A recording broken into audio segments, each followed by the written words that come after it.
So anyway, we're going to go into the song. We encourage everyone to sing along with us.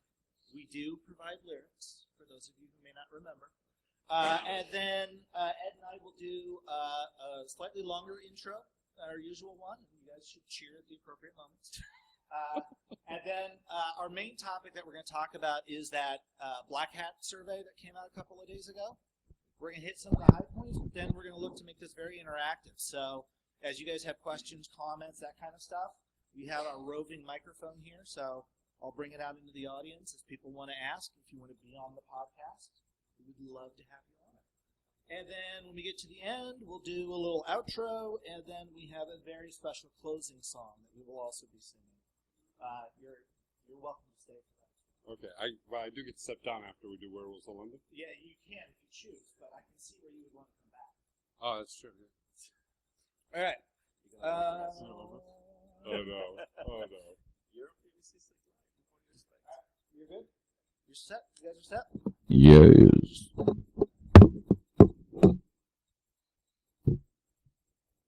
Okay, we are recording. In 3, 2. On this episode of PVCSec, The Black Hat survey and what security professionals in Detroit have to say. questions from our live audience. Coming to you live from ConVerge Detroit 2015. Woo! All this and more on this very special episode of the PVC Security Podcast. Paul already messed up. Come on, Paul, as always. All right, so if you never listened to our podcast, we always start with our own song because everyone has music, right? But we're cheap. And so we just basically sing a cappella all our songs. So this is for Mr. Wolfgang, if you don't know the lyrics. So we go on a 1, on a 2, on a 1, 2, 3. I saw a werewolf with a Chinese menu in his hand, walking through the streets of Soho in the rain. He was looking for a place called Lee Ho Fooks. Gonna get a big dish of beef chow mein. Werewolves of London. Come on now. Werewolves of London. Werewolves of London. Dude, even with a live studio audience, freaking songs never work. It's still pretty bad. Wolfgang Gerlich, everybody. Yeah, Mr. Wolfgang. Thank you guys for coming to Detroit. This is fantastic to have you out here at ConVerge. Very, very cool. Well, thank you very much for Other than having howling. us. We are having a blast here in Detroit on the campus of Wayne State University. I don't know if you knew that. Wayne State University. I graduated from here. Oh, no, it was your sister. I'm sorry. Ooh. No, seriously. Your Cool. sister got a master's degree at Wayne. Cool. So, dear friends, welcome to the PVC Security Podcast. This is the latest episode in a collector series. My name is Paul R. Jorgensen. As we said, coming to you from ConVerge Detroit 2015 on the campus of Wayne State University in beautiful downtown Detroit, Michigan, US of A. With me this week is Edgar Silver Fox Rojas, also live on stage. I know it's a pleasure to all of you for me to be here live on stage. It's a lot of beautiful women. It's if you guys weren't here, you're missing something fantastic. History in the making. So, Ed, do you want to talk a little bit about this new adventure that you've got going on? Yeah. So there's a new event called Tactical Edge. It's going to be, I'm setting it up in Colombia next year, 2016. I like to plan ahead, way ahead. That's a few of the people that are going to come, right? So Wendy Nather, a lot of you know her. Everyone knows Jack. Everyone knows Rafael. Jabak Malik down there. You have Bob Rudis. If you don't know who he is, he's the one that comes up with the InfoSec yearly InfoSec Bible, right? Verizon. Yeah, the Verizon report. Yeah, he's the one that helps write it. Then we have Mr. Paul Cogan. We know him as the redneck of InfoSec, right? Seriously. And Paul Jorgensen. Yours truly. Thank you. And we have Paula. I can never pronounce her last name. She's fantastic. If you've never seen her live, this girl, oh my God, she knows her stuff.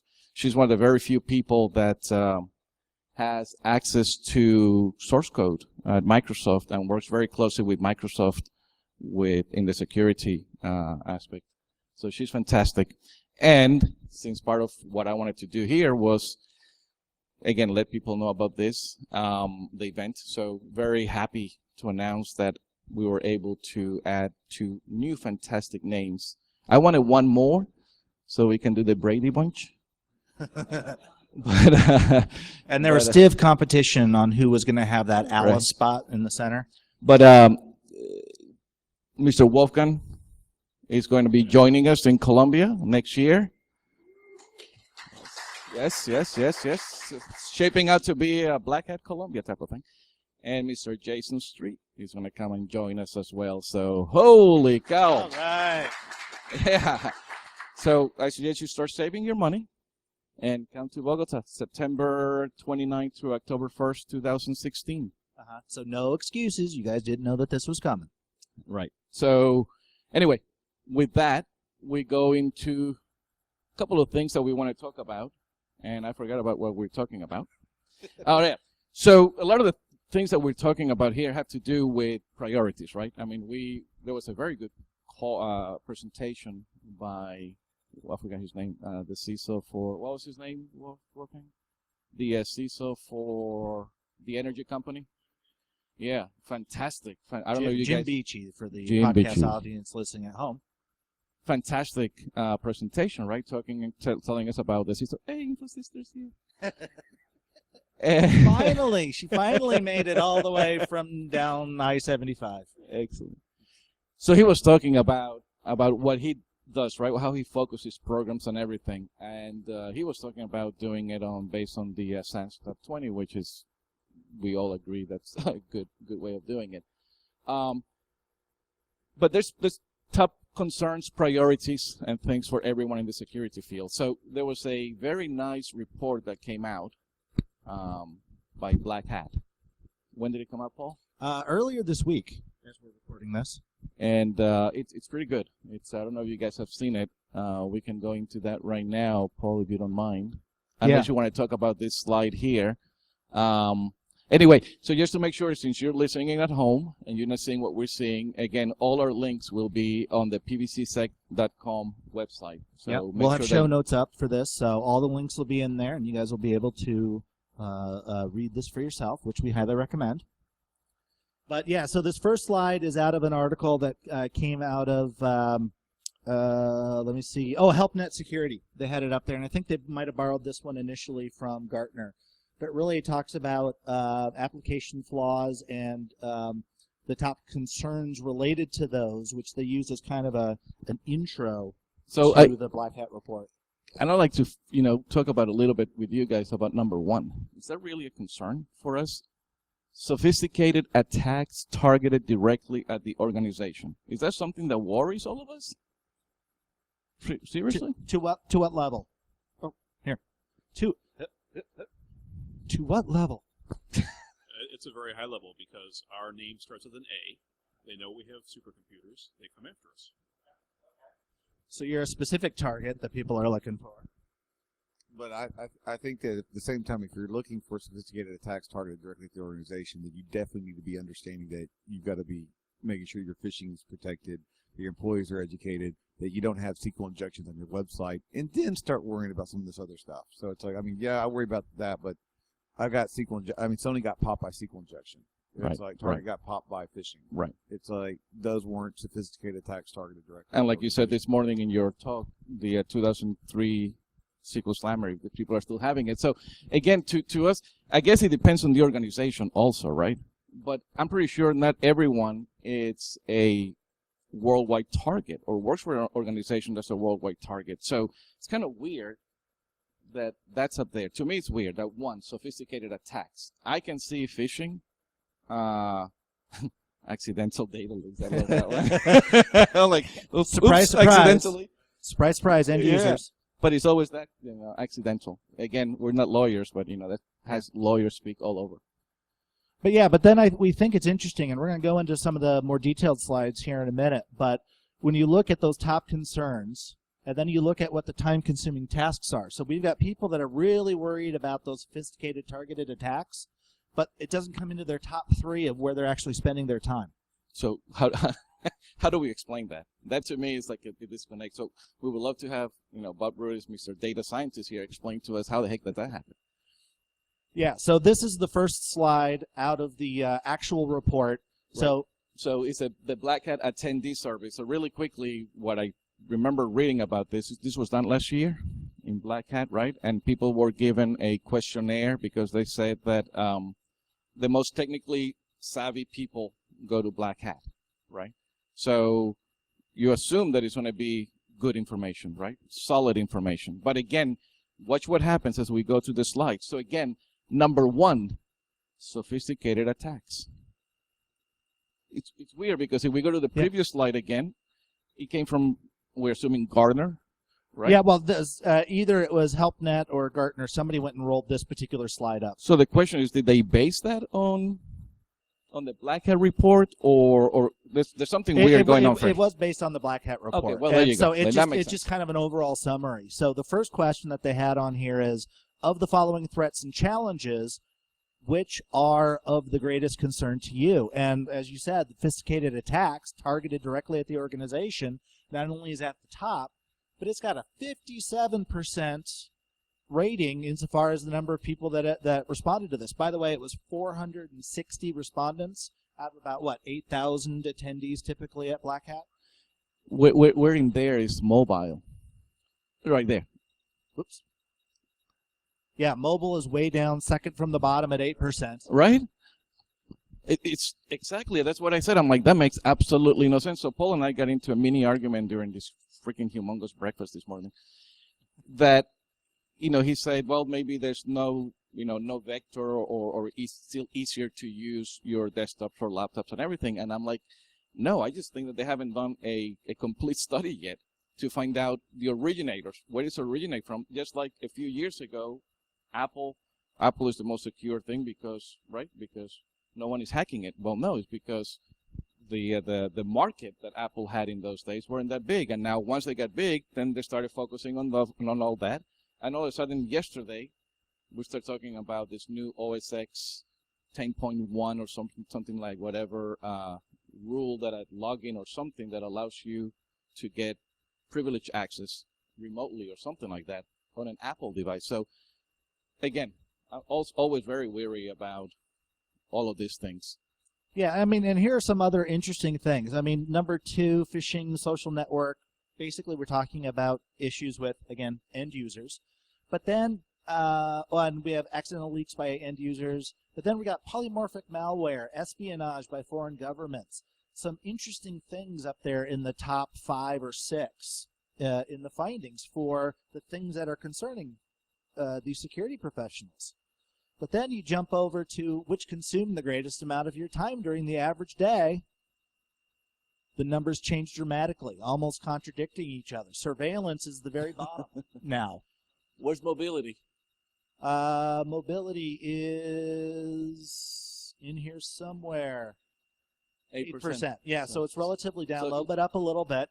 But up at the top, security vulnerabilities introduced by my own application development team.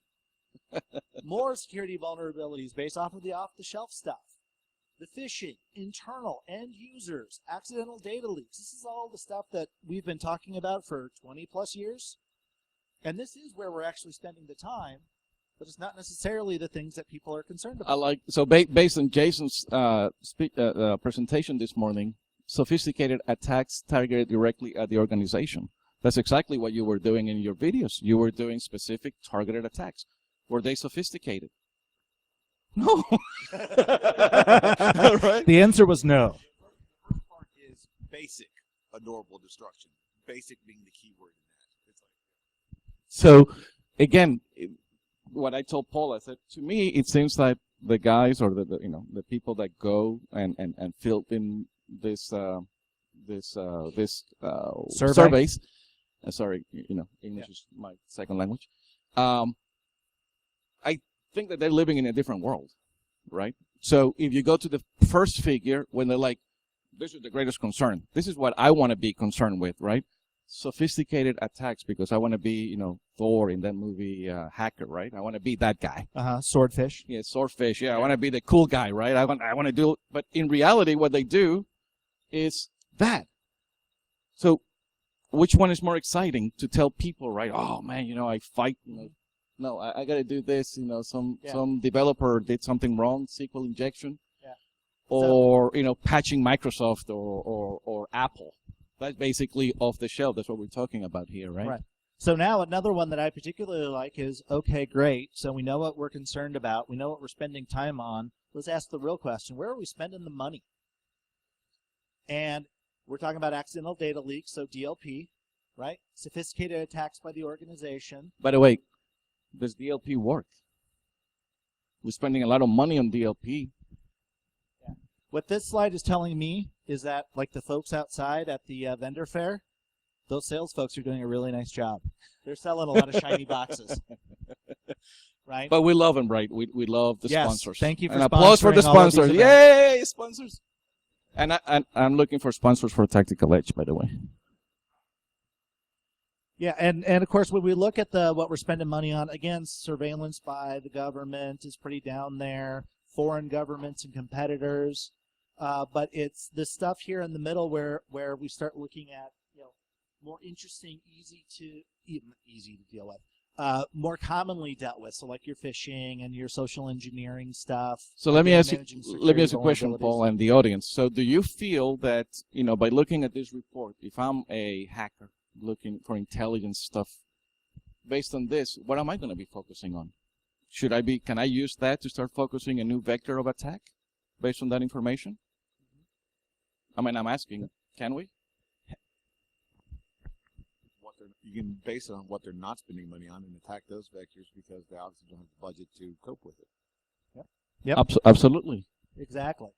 And we need more than Jason. There's like 20 people here, people that are listening, and there's only 2 people talking to us. I think, Paul, you're gonna have to move over there. I'm gonna get back over here. But so we're on to figure 4 on the deck, which is around which do you believe will be of the greatest concern 2 years from now? So not even what we're worried about right now, but what's coming down the pike.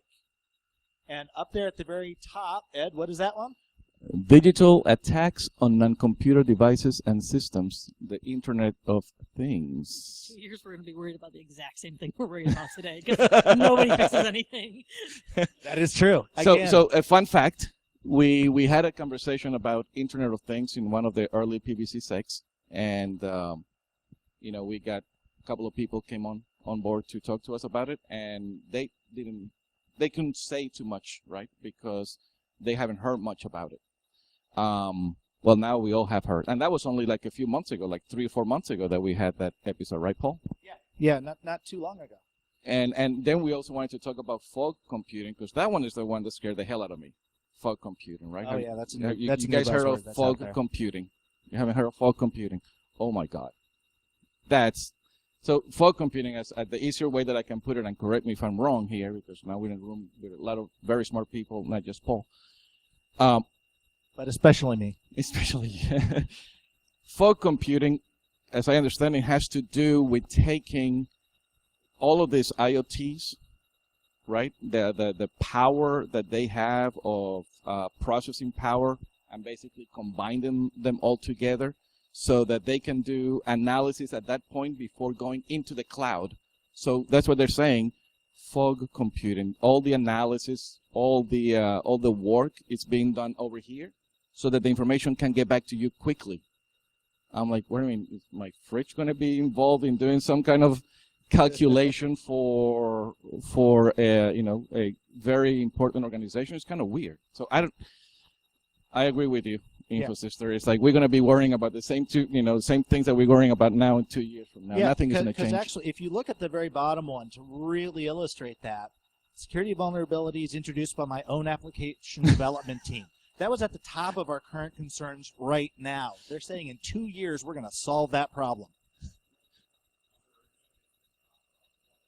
What they're spending time on. Yes, thank you.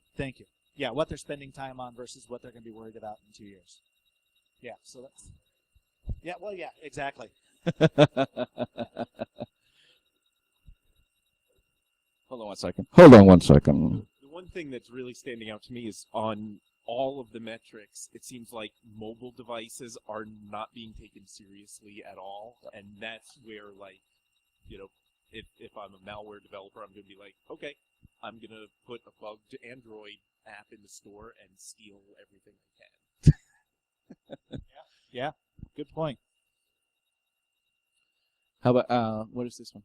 So now this one, figure 5, what is the weakest link in today's enterprise IT defenses? Again, shocker on this one, it's end users. I know. There's never been a problem before. It's hard to believe that they're the weakest link today. But That was I love item number 3. yeah, there you go. There's Right, your mobile. mobile devices. So again, all these numbers to me makes no sense. It absolutely make no sense. And I'm not saying that Black Hat did a bad thing. I think it's a good idea because it's getting information, real-time information. But what this is telling us is what you and I discussed in the morning. We're a schizophrenic type of industry. We're a crazy industry.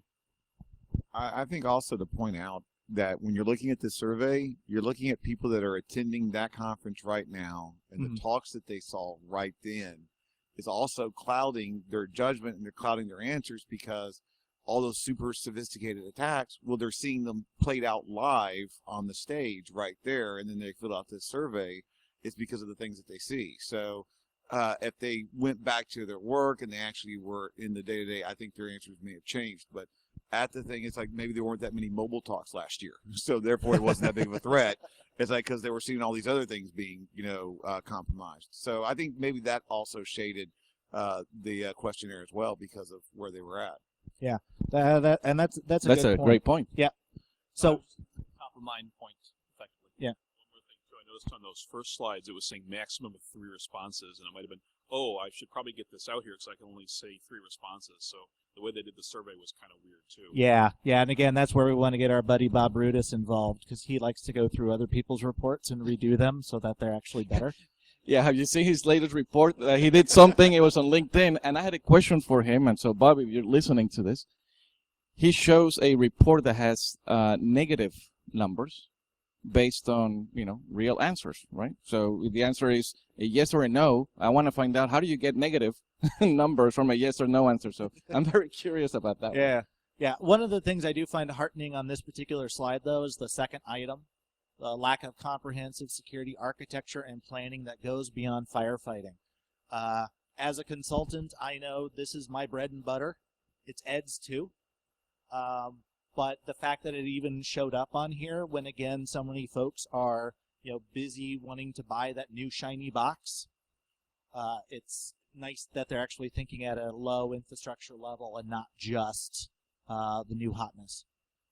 So also it's interesting to find out who were the people, the level of the people that were part of the survey. The survey, yeah. Were they C-level executives, or were they like us? Were they consultants? Were they engineers, right? That work on this, because again, their vision is skewed based on their experience on what they do on a day-to-day basis, right? So it's interesting. Oh, now we got pie charts. Oh yeah, gotta love pie charts.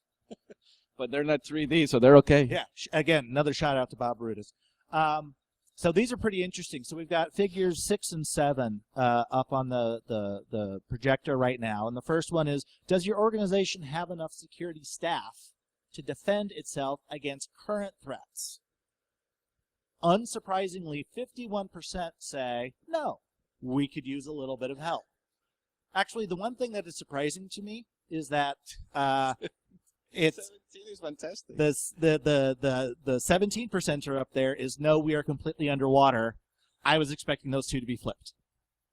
Because again, most of the organizations that I deal with, same in Ed's world, same for a lot of consultants, is we are underwater. We don't know what to do. We can't prioritize. I want to know the 27% that said they're perfectly staffed for security. That's a scary one. Do you expect that the staff is the problem, or do the talent of the staff you have ensure this issue? No, and I can take that answer if you don't mind, Paul. Yep, go back to the previous slide. Number 2. it definitely has to be number 2, a lack of comprehensive security architecture and planning that goes beyond firefighting, right? I'm in a project right now where I'm helping set up a SOC, right? And we would like to start implementing some, some planning so we can do some monitoring and stuff. Right now, I've been there for 3 months. I'm already burned out. Yeah. Seriously burned out because it's constant. Fix this firewall, fix this proxy, fix this, fix it. It's always firefighting.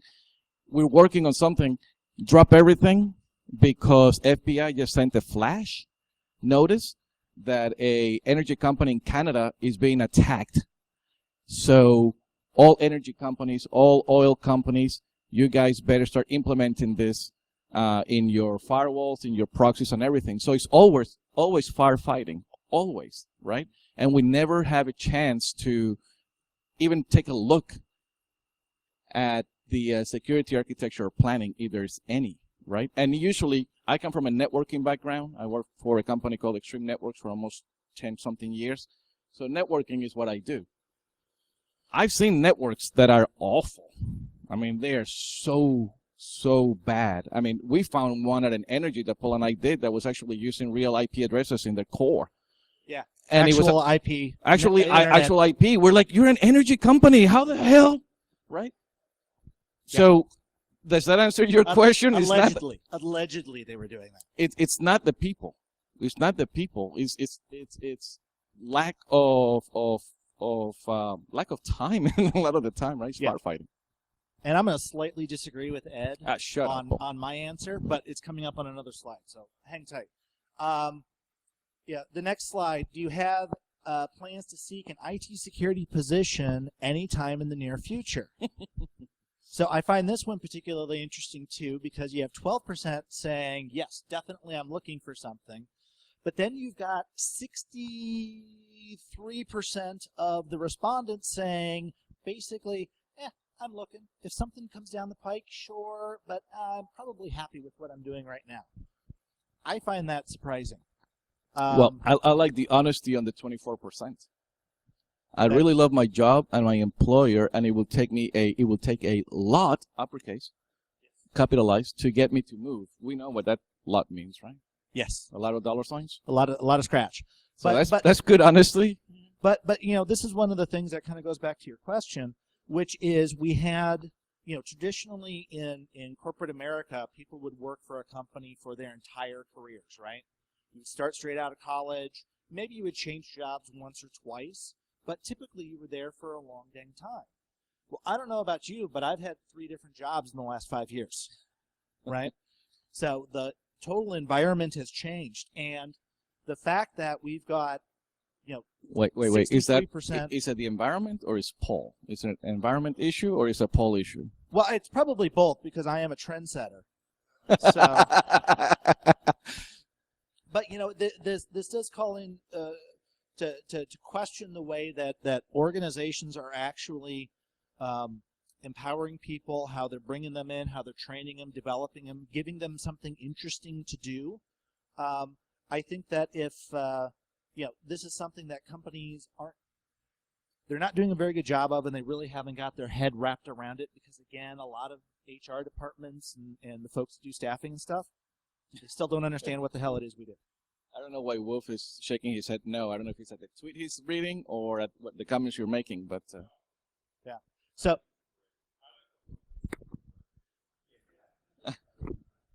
That's my favorite. 1%. I am an indentured servant and would be beheaded if I tried this place. I, for one, would like to have a beheading department in my organization. Oh! Yeah, excellent employee retention plan right there. So CBI, that's the company you work for, right? Fantastic sponsor. Shouts to CBI. Thank you for sponsoring. We appreciate them. We'd love to have you in Colombia if you're looking to extend your reach internationally. Bogota should be your first place. We all just need to make sure that airport security does a good job of screening one guy's bags. That's all I'm saying. Not Jason. Jason is always nice and clean. That's true. So this ties in with the previous one, which is figure 8. Do you have a clear upward career path in your current place of employment. So the number 3, which is probably the one getting the most chuckles, I can't type because I'm smashed up against this glass ceiling. But again, back to the employees, the people, the staff, and how we retain them. We've got 38% that say, yeah, I know the next step, and I'm working towards it. That's not bad. But then you look at that 31%, no, but I've got an idea, and I think I'm going to stick around a while. But again, if we jump back to that earlier slide, we've got 63% that are going and saying, if the right opportunity comes my way, yeah, I might jump ship. I find that very interesting. Right, and I look at it the other way. It's like only 38% have an idea as to what they want to do next. Yeah, that's the way that I look at it, and that to me is kind of sad. And that's a big chunk on the 17% too. Yeah, I don't see any clear path. Yeah, that's pretty bad. Change in some of these questions where somebody would ask if the current employees would stay if the management changed or if the challenge of the position changed. The funny part is this is my second day of employment with my new employer. Oh, my first day, they brought me to ConVerge. And they're still hiring, right? Yeah, actually, I work now with Beecher and the guys at Consumers. So I think it's funny that the whole reason I moved was the challenge is I stuck around for 2 years trying to figure out, hey, you guys are doing this incorrectly, and what can I do? And at some point, if management turns the eye, I'm going to have to look for an opportunity that not for more money, for more challenge. And that was my whole piece. Absolutely. And I can relate to that because, we've gone through the same thing, right? When you're an employer and you like what you're doing, and you go and you tell them, I love what I'm doing, but I would like to do this as well. And when they come and they say, let me think about it, or then like, no. What are your options at that point? Do you stay there when you know that they're not going to give you the opportunity to grow in the area that you want to move into? Or do you stay there for a little while longer, right? So, again, these questions, it's a survey, right? So that's... Well, and I think from... Let's take a survey if we all agree on this survey. I mean, it's... We're not done with the survey yet, Ed. We can't survey the survey till we're done. Oh, okay. But no, I was working with a client. They're working on improving their security operations. They're going to build a SOC. They're going to go hire a SOC manager. And they said, what is the one thing that is going to help us bring in a quality person to help us run the SOC? And I said, let them build it. Give them that challenge. Tell them what you're looking for. Tell them how much money they got to spend. And then let them go do it. Let them have that interesting challenge. Because I consult on building SOCs all the time. I would love to go and get to build one from scratch. That would be awesome. I would love that kind of a challenge. And that would be the kind of thing that would keep me around inside of a company. If I've got those kinds of interesting challenges, they can also throw money at me. I'll accept that as well. But, having something fun to do makes it a lot easier to get up in the morning and go to work versus cranking through tickets all day long. Yeah, Not that there's anything wrong with that. So a good friend of mine, Win Rims, Jason knows him as well. I tweeted one day, I'm like, it sucks to work for a living, right? And he switched it to, no, it sucks to live for working. Holy shit. We're gonna we're gonna bleep that out. Tim, make a mark. Yeah, that's our PVCSec episodes are a lot of bleeps. So what is this, Paul? So this is a little bit more out of that HelpNet security article where they talk about again, the resource shortage that we have in the industry. So they talk about 66% of respondents didn't think that there was enough security budget. Not a surprise. 73% saying that their organization doesn't have enough security staff.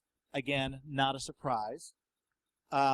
Skills and training, 64%. 73%, though, expect their organization to deal with a major data breach in the year ahead. So just as an informal poll on this one, if we're talking about this first, how many of you in the room expect to deal with a major data breach in the next 12 months? Yeah. We got four hands went up in the room. You count me, or I don't count? Oh, fine. Oh, there you go. Everyone. All right. How many of you think that you have enough security budget inside of your security organization? 1. Oh, no. She's okay. That's confident. Okay. What about having enough staff? Sure, Who's got enough staff in their organization? Never, No. right? What about the skills and training? I mean, I'm here at ConVerge, so obviously I'm in awesome shape. But again, that's one of these challenges. So part of what we need to do as security practitioners, as leaders inside of our organizations, these are the kinds of things that we need to be having those conversations with the organization. But here's where I have a question. So let's go into focus on skills and training. So do we focus line that up to the surveys, right? What worried us and everything. I don't know if you understand what I'm trying to say, but do we align it do we align it to that survey? So the first one, what was it? What was the threat? The real threat that they were working on the most. That one. Security vulnerabilities. Right. So introducing my own application development team. So I can tell you I have no idea how to verify applications, right? That's not what I do for a living. So if I go and I measure that 63% lack skills, I wonder how that maps to this list. Mm-hmm. You see, of skills that companies are looking for. Right. So again, it's all dependent on your your current point of view. situation, And again, the market for all you're the in, all what the you math do. majors out there, we don't have all the statistics and numbers behind how they arrived at these things. So grain of salt on all of this stuff.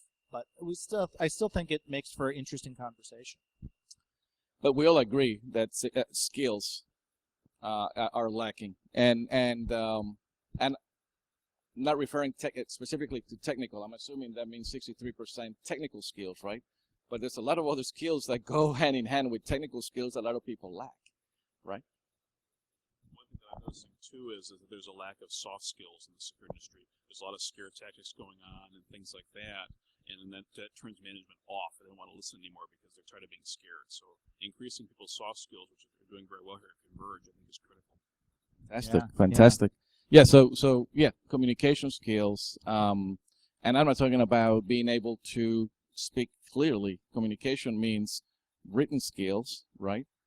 Presentation skills, being able to stand in front of an audience and be comfortable, not sweating right? Or that level of confidence that Amanda displayed earlier when she said that she had enough. So Amanda is hiring everyone. So if you're in the 17%, looking for places to go. But no, I definitely agree. I agree with you. Soft skills are a big thing. We have a guy that works with me. One of the kids, I call him a kid, that's reporting to me in this practice.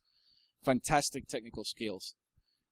But boy, that guy can't get along with anyone. I'm like, if I can just put him in the corner, lock him in there, like, with a red stapler, like in Office Space, just put him in the bottom there. Right. He'll be fantastic.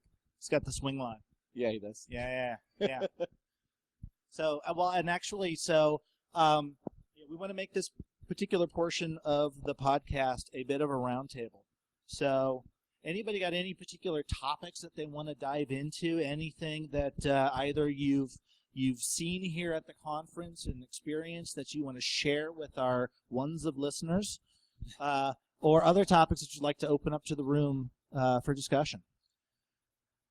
Actually, I have a question for Jason based on this morning. So a lot of in this morning you showed us some videos. Yes, they were like 2007. But do those techniques that you were showing there, do they work also in the States or in what we call first world nations? I mean, or do they only... 2007 was just I didn't know how to program the watch to the right date. But but no, it's like I tell people, it's like I have not just broken into like different places, different parts, but I've broken into a bank branch. There was a Wired article on me breaking into.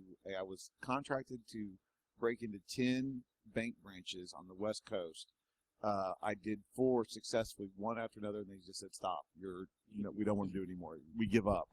We understand. We get it. Yeah, exactly. I broke into a security research facility that was doing chemicals that could kill people. It's like I broke in, showed how I could contaminate the quarantine area and stuff, and kill everybody in the building. I've broken into the financial center right across the street from Ground Zero. It's like got a valid badge with a forged email, and I was wearing a Your Company's Guy computer T-shirt. So I've broken into a 3-letter agency in West Virginia. It's like I've broken in like a state treasury. It's like so. Anywhere in the U.S., it's just as acceptable. You're just the same way. It's human nature. It's not a Western philosophy or an Eastern philosophy. It is just human nature. I'm adorable in any language. I'm depressed now. So, damn. All right. So, yesterday in the keynote that Ralph Mach spoke about, he said something that I hadn't heard before. Spoke about a specific company. I forgot the name already. But something that they did, cyber ranges, right? And what they were offering is to basically create your infrastructure within their cyber range. And the idea was which to me, I didn't get it at first, but later thinking more about it, it makes sense. The idea was not to prove or find vulnerabilities, but it was to test your response team. How does your team respond to vulnerabilities, to attacks? I thought that was very cool. At the beginning, I didn't get it. I thought that that's silly because you're moving infrastructure into a infrastructure place, but you're not moving the real danger, which are the people, right? You're not moving the weakest link. You're moving equipment, and we know equipment can be broken into. But then again, something stuck in the back of my head, and he was saying that they were doing it just for testing readiness of their team, and I thought that was pretty cool. I don't know what you guys think about it. Do you think that that's something interesting moving forward for companies to do? Yeah. Does anybody here do anything like that, or like tabletop exercises, or anything like that? Not currently, but at the last place that I worked, we actually did IR drills. So, I mean, on our live environment, we were given the okay to do IR drills. We had one of our programmers pretend that he was a virus and script something that was transmitting credit card data to see if we would catch it, and 2, what we would actually do. Really freaked out the application person that was their application supposedly doing it. But then, it brought in the rest of the departments on what policies and procedures we had in place, what technical things we had in place to go about fixing it and locking it down. And I think it's good to do it in a live environment too, if you're not actually hurting any of your live data. But, yeah. Well, and that's the gotcha, right? Yeah. Working on production data, and actually, it's funny. There was a client that I worked on a while back, and they were getting ready to do some of those tests, but they decided they didn't want to use their production environment, but they used their production data. And there was one little tiny thing that they kind of forgot to equate into that, which is the fact that it was PII and PHI. And yeah, that's a no-no. For those of you listening that don't know, PHI is personal health information. PII is personally identifiable information. And yeah, the government has something to say about that. But yeah, that can be interesting and fun if you're not careful. I always say it takes 10,000 hours to become an expert in anything. And if you only practice this stuff, every 5 years or so forth, you're not even close. So it takes repetition and some practice. Yeah, that's a good point. That's a good point. And it provides you with visibility inside of the organization too, right? Because hopefully you're bringing in not just your technical resources, but you're bringing in, your legal department, maybe HR, maybe finance, maybe some of these other folks. And it's a way of demonstrating to them exactly what's out there in a way that becomes very real to what they do. The stack on top of that, just involving the training, you got to keep that going and continuing it. I mean, corporations spend a lot of money to put it in there, and then once next time you get training, 5 years, 6 years, 10 years down the road, yeah. How about when you ask for training and they say, "Well, we have the CBT. Go ahead and go on the internet," and it's like, "Oh, yeah, you're kidding me!" Holy cow! Training. We got this old stuff on this mainframe. Here you go. Yeah. Have fun. Hey, man, I work for IBM. We like mainframes. Yeah, unfortunately, Paul works for IBM. Yeah. But good point. Yeah, I mean the training is a huge part of that. And something good and useful and semi-current anyway would be something nice for a lot of organizations and something that they struggle with. Certainly, it's been my experience. So we appreciate you guys being here with us, and lady, fantastic. I'm sorry, room full of ladies. Thank you very much. Oh, you got. Oh, okay. Oh, Oh, one more comment. One more comment. One more comment. Oh,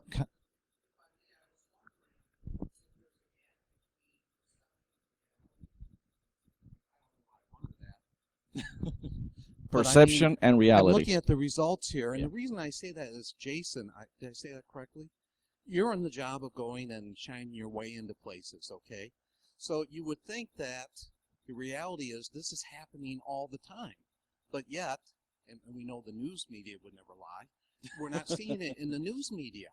So, you're kind of going after a threat here that isn't really widely recognized, yet it's really low-hanging fruit. So I'm wondering about that gap between the reality is the security programs suck, but they look at theirs as much higher level.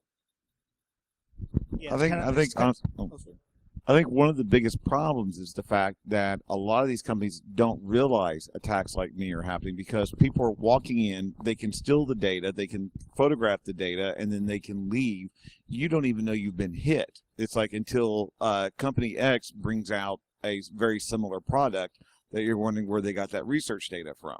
It's like there was, what was it, 3 years ago? It was 3 or 4 years ago where they actually said that one of Sun Oracle's executives was caught trying to steal secrets from Oracle to go to another competitor, and he used a recording device that he got out of SkyMall. You can get the recorder pins that I have, the some spyware Trojan tools that I had. It's like all these different tools come out of SkyMall. It's like it's not an advanced attack. It's like it's not something, that was very sophisticated.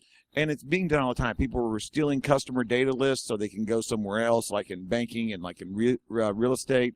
Those things are happening all the time. They're just, people aren't equating that is something that's like data loss, or they're not equating the risk factor to it, and it's there. Yeah, and I think that there's another aspect to it. It's the infamous survey that was done 5 or 10 years ago, where they went and polled a bunch of parents and said, where do you rate your child? Are they below average, average, or above average? And like 90% said above average. And that's kind of the way that a lot of companies feel about their security. Oh yeah, I know that there are problems out there, but we're above average. No, of course not. All right, so thank you again. Thank you so much. This is being recorded, like we said, live before a studio audience. I was trying to say that. I didn't know what that meant, but I appreciate you guys being here. Thank you. And now, so we have an intro song, and we always close it with a nice song. Are we gonna do I'm Too Sexy? No, Or that I one. Hack Myself? Let's do I Hack Myself. I like it. Okay.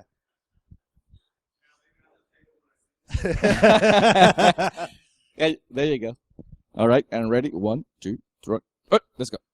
I hack myself. I want you to hack me. When I'm feeling down, I want you to exploit me. I search myself. I want you to find me. I forget myself. I want you to recall me. I don't want anybody else. When I think about you, I hack myself. Oh, I don't want Anybody else? Oh no. Oh my Oh, God. no. Oh no. Oh really no. Paul, this has to be definitely the best outro ever in the history of podcast. Here's the thing. We all had to carry you and your flat voice. You're welcome. You're welcome. And with that, dear friends, we conclude this latest thrilling episode of the PVC Security Podcast. For more about the show, point your browsers at pvcsec.com. Links to all of PVCSec's social media outlets are on our social media page. You can find the PVC Security Podcast on iTunes, you, the listener, can give us a rating and leave a comment. The PVC Security Podcast is available on Stitcher, SoundCloud, and the Blueberry Network. Look for us in those venues. On Twitter, he's at PR Jorgensen with an E. He's at Edgar Rojas with a 0. The show is at PVCSec. Hashtag AskPVCSec for us to see your questions and comments, or email us at comments@pvcsec.com. Do we need to say anything about our producer? Because he wasn't here Our today. producer, sounding board, and senior baseball correspondent who Timothy didn't the come Block. to the event. Yes. No. Boo. Boo. Boo, team. We hate We you. miss you, Tim. Yes, we do miss you, Tim. So where does that leave us? Our theme music is by all of us at the moment. And the world will never be the same. And remember that while Paul works for IBM, And Ed works for... that was HP? That was HP, but Okay. the H is silent. As consulting enterprise information security professionals, we are probably not your consulting enterprise information security professionals. Your mileage may vary. The brilliant ideas, and they were brilliant, and keen insights we provide are ours and ours alone. They do not necessarily reflect anything with which our employers may we want to be associated. Keep your dials tuned, your podcatchers configured, and your calendars duly appointed for the next thrilling episode of the PVC Security Podcast. And don't forget Tactical Edge, tacticaledge.co. Yep. Please check it out. Come on down to Bogota. We'll wait for you with open arms. And we want to thank ConVerge Detroit, ConVerge Detroit for having us out here. We had a blast, both in our presentation yesterday and podcasting today. So thank you very much for putting on this fantastic event. Thanks, everyone. Thank you. Thank you both for coming out. This has been fantastic. Well, it's the song, but it's always a blast being on with you guys. Thanks so much for coming to ConVerge Detroit. All right, thank you. And